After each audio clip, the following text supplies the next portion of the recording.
Elegant Atlas is a collaborative project between us, LCC, and the Cuming Museum Collection.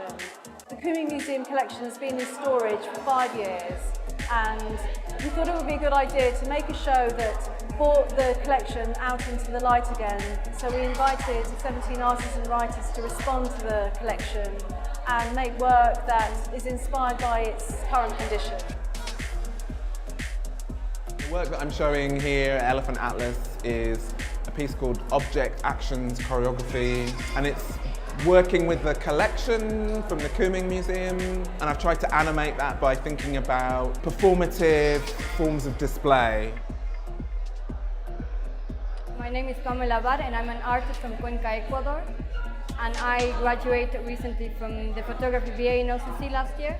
I think with this exhibition is an opportunity for people in London and for people from the community around this area, because the collection is about Southwark and the history of Southwark. I wanted to find a way of engaging the local community and enabling parents and families and carers to come to the exhibition and create something that was a shared experience. My name is Jessie McLaughlin. I studied photography, an MA in photography at LCC. I work with a group of young people from Waterloo Community Theatre to make some work for this show.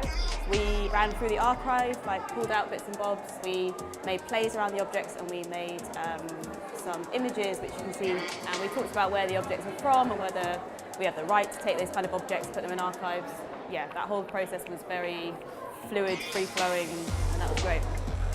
I'm really a big fan of exhibition spaces in colleges, and I think LCC is really lucky to have this really great space. I just think about the kind of students passing it every day. I'm really interested in how the work is in conversation with young artists and designers and photographers and people who are negotiating, making work. That feels like a really important place to have art. So I'm really excited by the context of the gallery here at LCC.